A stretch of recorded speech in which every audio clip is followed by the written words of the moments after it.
Hello, thanks for watching. Well, it's been a few years since I've done anything about the Compton, really. I've been playing it quite a lot in the meantime, but there didn't seem to be much more to say about it. Also, I've been playing my piano on a Yamaha plastic monstrosity from the 80s as well.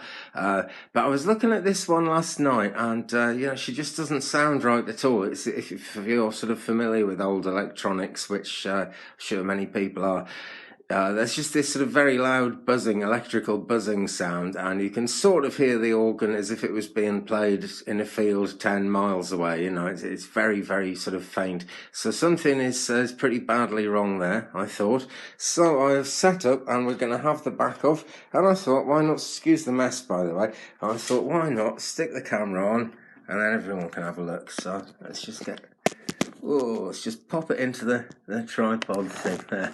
Okay, I've already loosened the screws on this. The joinery on this organ is fantastic, by the way. It's just amazingly good fit everywhere you look. Well, there wouldn't be much of a gap at the bottom, but there's virtually no gap at the top either. You just don't get that quality of woodwork nowadays. Not for, I can't really remember any time in my life where something that was meant for kind of to go into the home, a piece of furniture, had that much care lavished on it. So we'll pop the screws out.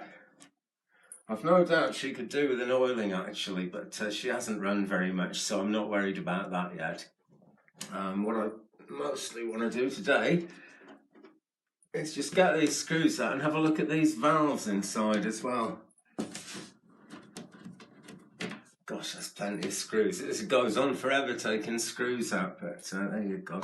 That is 1960s build quality for you. She was made in 1964, and in those days they didn't sort of try and get away with one less screw to save money, because they realised it was going to be pointless. So I'll put those out of the way and just bring the flex down there and pull. Something's holding. Oh, there's always one more screw, you know. There's always one more screw. Something's holding that screw on. Let's bring it up. And what have we got? Okay.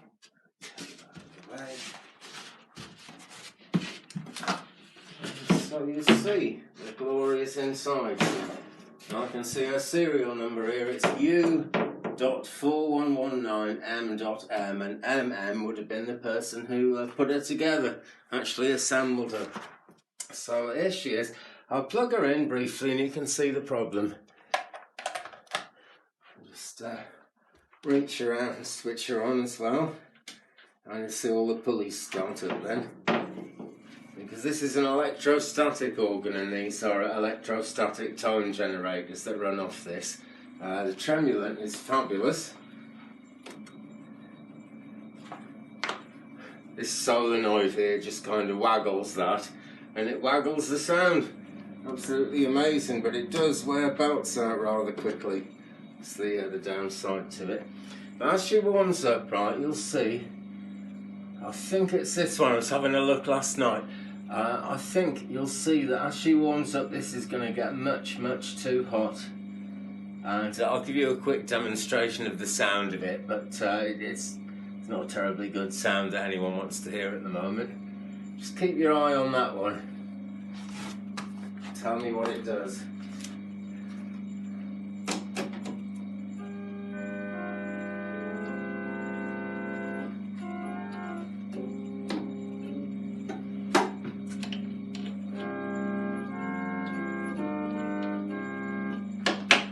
Yeah, see, there's just not much in the way of a sound to it.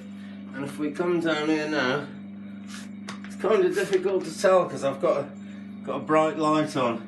But this valve is warming up much faster and much hotter than the others. So what we need to do is change the valve, basically. So, what can we do about that? Let's find out. I'm going to switch her off first, pop the back on, keep the dust out. And that valve is EL84. So we'll have a quick look on the internet. Going to need a pair. There's actually two of them. Yeah, there's two of them there, so we're going to need a pair of EL84s. Quite important to get matched pairs when you're replacing valves. I'd rather not replace anything, you know. She's still actually got her original capacitors in.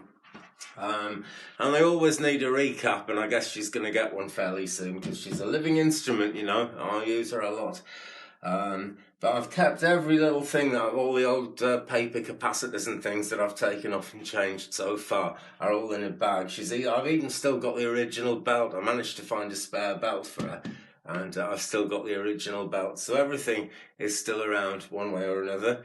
Well, excuse my rather dodgy style of filming videos here, guys. Pretty soon, just while she's off the road, so to speak, I will make a couple more music videos using my Yamaha Electrone HS6, which is a sort of horrible plastic modern 1980s thing. But it's got a MIDI socket basically, and even though it's actually the last year Yamaha made home organs without using samples, it's got a few pretty good sounds of its own, you know, quite a convincing Hammond sound. So we'll do some of that. But meanwhile, I'm going to go and have a quick look on eBay for these valves, see what we come up with.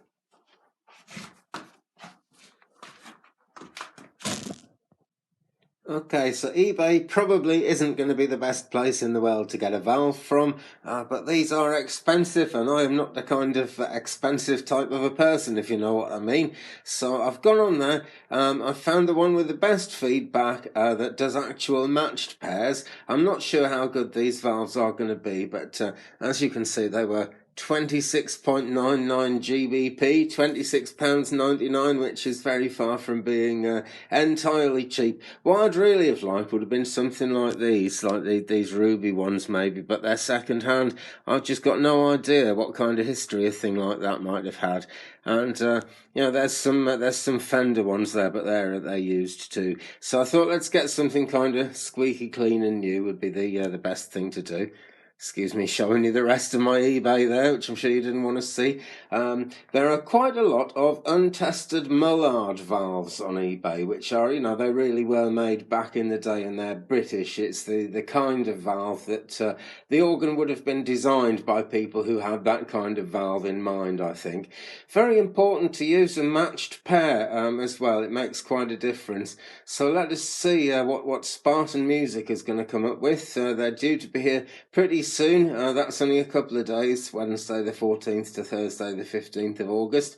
So we'll see what happens, and I'll put them in, and then, you know, we should be able to get her back playing then. She really does need a recap, and I've put it off for far too long, but I do like the originality. Okay, so there we go. Spartan Music are sending us these EL84 JJ electronic vacuum tube things, and they're going to be a matching pair, so that is fantastic. So there we go. Where are you? Down here somewhere. Right, I've got to get better at the art of using cameras here. Well, thanks for watching. There'll be far more videos from this channel, and I'm going to change the name as well, because not that many people type Plandersill into a search engine, I've discovered. Anyway, this is the plastic monstrosity made in 1985 by Yamaha, and I think it's had the organ pack added to it at some point, because you know, it really does kind of sound organish, and there's like this as well.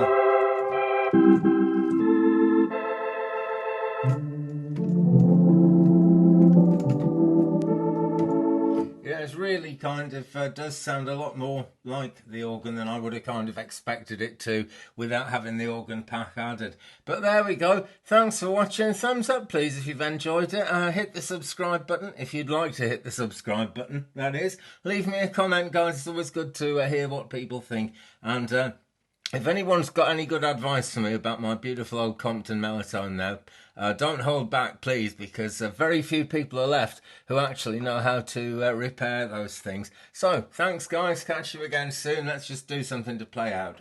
Let's see.